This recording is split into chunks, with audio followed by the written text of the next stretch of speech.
everybody, Linda here, the Scrapbooking Photographer. Welcome to my channel and thanks for stopping by. Thanks for all the new people who are here today to join us on this Stamp and Stencil Savvy hop. There'll be a whole range of people doing things for today's prompt, which is Crayon Resist. I can tell you we've all had a lot of fun learning and playing with this technique. So I had a little practice last week and made a couple of cards which I thought came out quite good with the Crayon Resist here, just helping to highlight some things on the petals. So what I'm going to do today is use the same combination of stamps on my layout for the hop. So it's going to feature the Coneflower Celebration dies and the Coneflower stamps, as well as a new stamp released by Stampin Up called Lasting Linen. So it's a whole big background stamp and I just love it. I love it. There's some imperfections in it which is great and just so typical of natural fibres. So those are my examples of a couple of cards. Let's get on with the layout. The photos I've got are some that I took in Hamilton Gardens in New Zealand. I went looking for them because they're a cone type flower, so I thought they would be ideal. And I thought it would have been about 2023. Well, no, I went back and it was 2019, I think, or it might have been even earlier than that. I've had them printed. I think I'll only use 2 of them because I think that is a close-up of that one that I've tidied up the background a little bit. So I might use, I don't know, we'll see how we go. The colours I've got are Old Olive and Petunia Pop. Now I'm not sure I'm going to use Old Olive, we'll see about that. I've got some solid cardstock, well when I say solid it's 2-tone, so it's white on the inside. And I've got this from Unbounded Beauty, which was a suite of papers in last year's catalogue. Don't know that it's still available. I should have checked, sorry, I don't know. And what I thought I would do is have a border, top and bottom, with this, and then just highlight it a little bit there before I put the photos on. And I want to stamp on here, and then I'll make our Crayon Resist ones. One option I was thinking of was using this beautiful Lasting Linen stamp between the 2 borders. So we'll start with that. So that's as wide as that. So we need to trim this off at about there. Before we change it into 2 pieces for top and bottom, we're going to do some stamping on it because I think that's quite plain. I'll bring in the sponge to stamp on. Now the stamp set has a nice big flower and it has a couple of leaves and a stem. So what I'm going to do is make up the flower on the block so that we can stamp it the way we want it. So we've got the flower, the stem, and then I'll just pop a couple of flowers like so. Now to stamp it on the background, I'm actually going to put some paper underneath that, some scrap paper. So this is a water-based ink, and because we're not going to be doing anything with this, this is just merely to provide a little bit of relief from the plain stripes. So we can ink this up.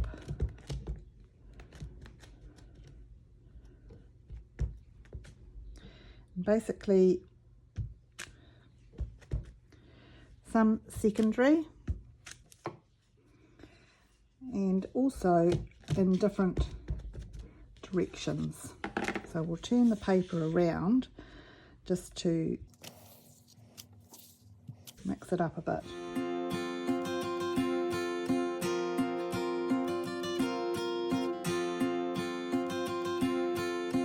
So I'll clean that. And then we'll cut this in half. In actual fact, it didn't cut in half, it cut in a slightly bigger bit, but that's okay because I'll put that down the bottom. And I'll put the other one the slightly smaller one up the top. So I think that looks a lot prettier than not having the flowers on it and just having the plain stripes. The next thing we want to do is do a small bit of that to go around the outside and also mount the 2 photos that I'm going to use. I think I might do something like that. So I'll mount these photos and cut a couple of strips for the edge there. Right, so that little flower there can get covered. Now I went for a narrower crop around the photo, so I think to duplicate that, I'm going to put this underneath here when I stick it down so that we just get a small little line of that petunia popping out underneath, kind of like that. Now before I stick all this down, I did have that thought of putting the lasting linen stamp behind here. So to do that, I think I would need to angle these so that I can do one stamp there and one stamp there. This does need a really full-size block because it takes up the whole space of that block, which measures 5 by 6 roughly, so slightly wider than a photo. So the best way to ink it up is to take the stamp pad to it rather than the other way around. Let's pop that underneath. And I need a little pencil line there and there, there and there. So we'll see how we go with this. I've been looking forward to doing this layout. Okay, so let's ink this up, making sure we go all the way across. Now see how it gets those lines in the middle? That doesn't worry me because some of them are on the lower section which won't come out in the stamp, and also if they're on the top bit that's okay too, because as I said before, natural cloth has some imperfections in it anyway. Now to give us the most room to be able to put the photos on, I'm going to go right to the edge as far as I can, making sure I'm between those pencil marks, and pop it down there.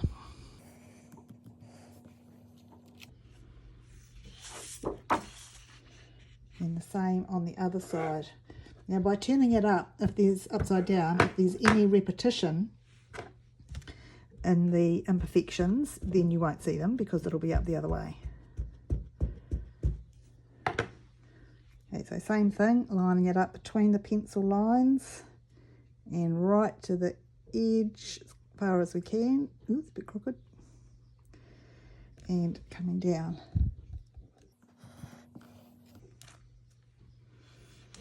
Right, let's see what that looks like. So you can see there that it doesn't quite reach, but ta-da, that's why we've got our little borders as well to go underneath here, and that will just cover those edges nicely.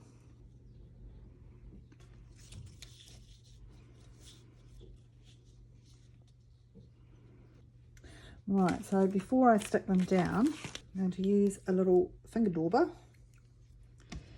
And see how you can just see that white. I'll bring you closer. So you can see that white edge there. I want to get rid of that.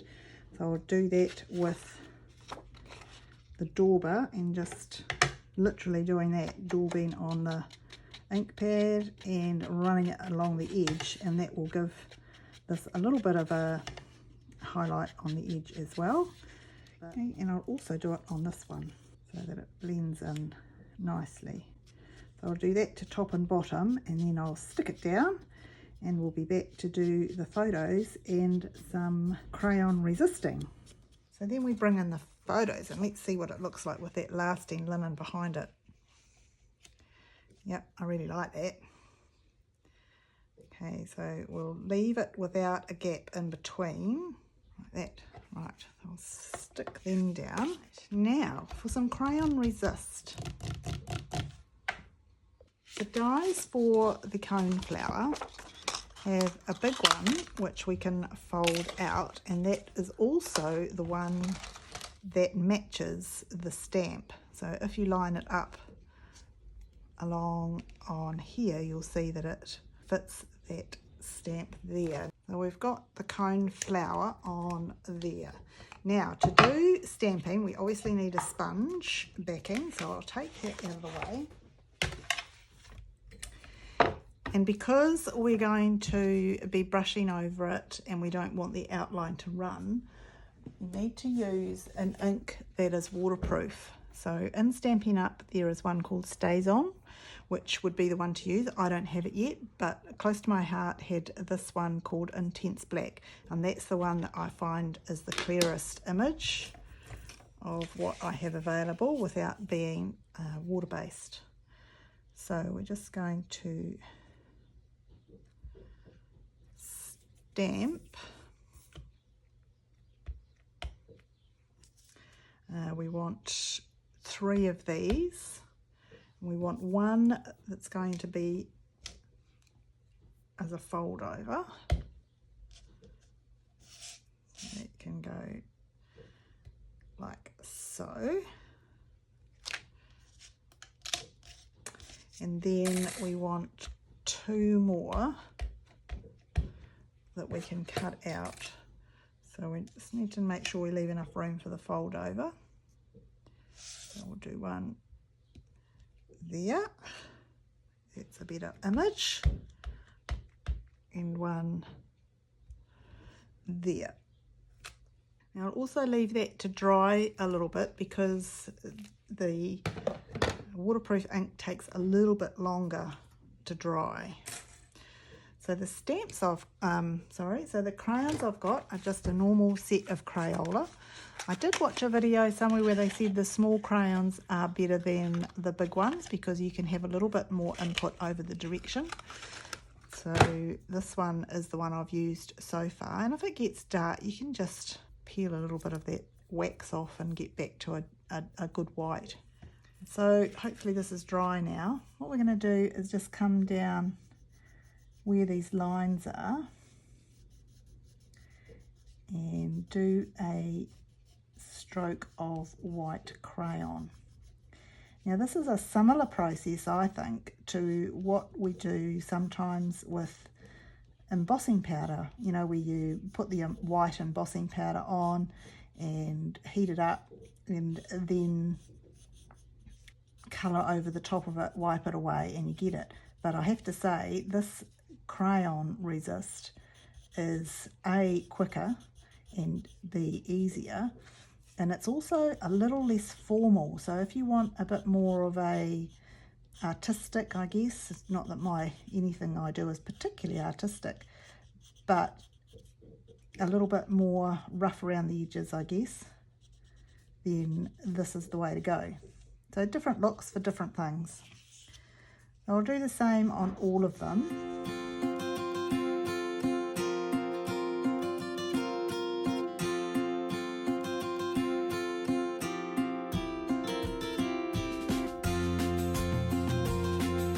So you'll see that they're not all the same because it's very difficult to see where you've been and where you haven't been. So all will be revealed when we go over them.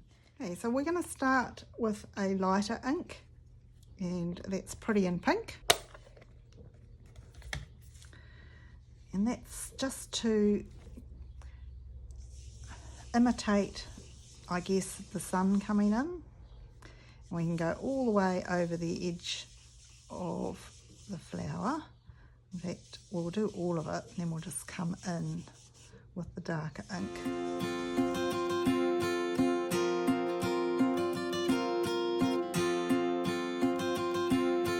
And then we'll come in with a darker pink, which is the Petunia Pop, and that will help it blend into the papers that we've already used. And we'll come up from the bottom with this so that we don't get too heavy-handed around the top.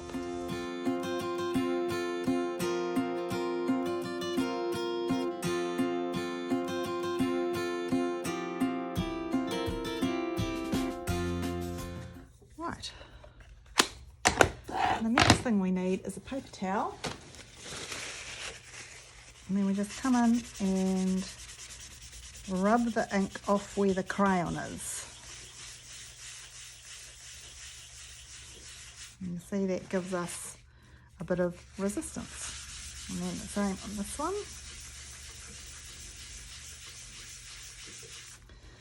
You can really see the difference there between when we've wiped it and when we haven't. So we'll wipe this one. I'll bring you in a bit closer and you can see it there, and then I'll just wipe off over the crayon and you'll see it bring that those highlights back. Cool, eh? So the next thing we need to do is to cut them out. So we have our 3 pieces. Now this is the one that will be our journaling box down the bottom, and these ones were in the shorter area, so we're just going to wiggle our way along there to cut them along the fold because we don't need that bit. And the journaling box can go there, that can come up here, and then we can have one, maybe we'll do 2 down here. So we do need some stems, so we'll do the same process. See, it's slightly bent, but we want it relatively straight, so we'll just straighten it out a bit. And again, use the intense black because it has to match. And we need 3, so we can cut them all out of this one piece. Go 1, 2, 3. While it's drying, we'll cut out some letters for the title, and I thought I'd use these a la mode alphabet from Stampin' Up, and the title's simply going to be Echinacea. So once I've figured out how to spell it, I'll get the letters cut out of the petunia pot and we can see if it stands out okay. Right, hopefully this is dry now, so we'll just do a quick line down with the crayon on each one. We're not going to need long stems because they're quite near the bottom of the page. And then we'll do the same with this in the old olive. The paper towel, just rub off to expose the white, and then we can cut them out as well. So of course the mistake I made was that I straightened the stamp out, which is fine if you're just stamping, but when you go to cut it, of course the die cut isn't straight. So we've got bits of stem, but as I said, it's only a small part of a stem that we need, so they should be fine. I'll pop those down, and this one I'm just going to lift up a bit with some dimensionals, and that will add a little bit of depth to the page. So that can go on top of that stem there. And I'll do a little bit of journaling in there. Now for the title, I have figured out how to spell it. And we've got E. Now I did wonder if it was going to show up, not show up enough. Would show up better on that, wouldn't it? So what we might do is use that as a strip underneath. So we need a strip of white. So the letters are 1.5 inches high. So I've made the piece of white 1 3/4 just to give us a little bit of wriggle room at the top and the bottom. And then if I put these letters on, we'll get an idea of how long we want it. And I'm really hoping it's not going to be longer than the lasting linen stamp. I think we can make that work.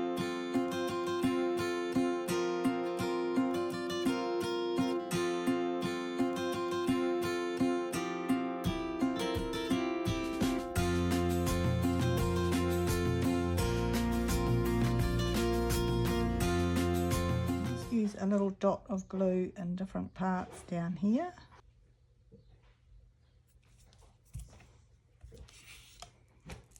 So I'll go ahead and do that off camera and we'll be back when we put it together. Right, so it all fits quite well. That's great. Then I can trim that off here.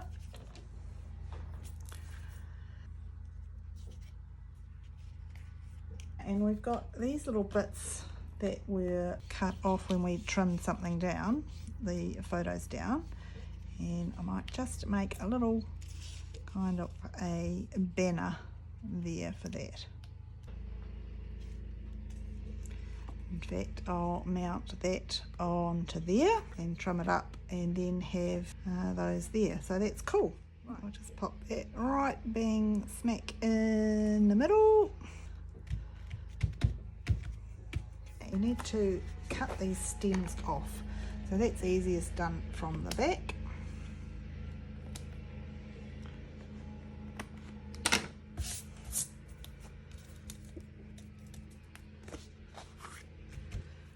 I've done my journaling there, and the last but not least is I'll just add a little bit of bling, and I think we'll just use the middle size ones here and put a couple on the top. There isn't a lot of room there, but if we just go 1, 2 and 3, and then I thought we might just go kind of a couple of bigger ones like so. I hope you enjoyed seeing that come together. I am in love with that lasting linen stamp, and I've always liked the cone flower stamp, and I've been wanting to get those echinaceas in there because they do look like cone flowers, so perfect stamp for that. And of course the Crayon Resist, which is what this hop is all about, so I hope you get a chance to see what the others have done with their Crayon Resist. Thank you so much for watching. If you're new to the channel, perhaps you'd like to subscribe. I'm looking for as many subscribers as I can get as I inch my way closer to the next target. So thank you very much for watching, and happy crafting everyone.